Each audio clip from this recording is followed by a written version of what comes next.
Hello! Welcome back again, my brother and sister and friends. Today, share ko po sa inyo guys, pinakasimpleng remedy, na?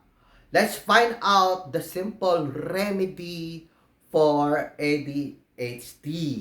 Okay? Baka may mga kakilala at kaibigan tayo na mga kaibigan, pwede po natin i-share sa kanila itong video na to, okay? There is a simple vitamin deficiency at saka enzyme na involved in this condition. Now, check this out. Una, ito yung vitamin B3. Vitamin B3 in form of ang nasa market ngayon is niacin. Pero mas preferred ako doon sa niacinamide kasi 50 times stronger siya. Mas powerful siya kaysa niacin. Okay? Etong isa naman, ito yung NMN o nicotinamide mononucleotide. Powerful enzyme po ito, guys.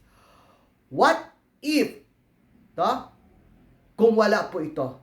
Bakit? Ano ba ang ginagawa nito sa brain natin maging sa cells natin? Okay? First of all, ang dalawang ito is a powerful precursor at saka helper molecule po itong mga ito, guys. It's a building block for a very important thing sa brain natin at saka sa cells natin na nakakatulong para mag-extract ng energy from the food that you eat. Atong B3 at saka NMN, pag nag-bind po sila, tapos pag nakita po ito ng NAD o nicotinamide adenine dinucleotide, pag nag-bind po yan siya, guys, very powerful na enzymes po ito. Bakit?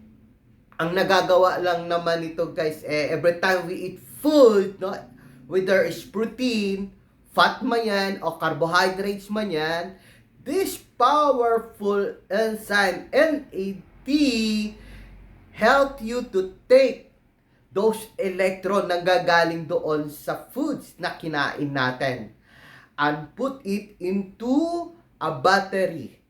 Yan yung tinatawag na ATP o adenosine triphosphate. Nagiging powerful yung energy currency ng katawan natin o ng cells natin kapag meron ATP. Okay? Mangyayari lang kung meron tayong ATP kapag meron din naman tayong NAD. Mangyayaring naging powerful ang NAD natin kapag meron tayo B3 at saka NMN.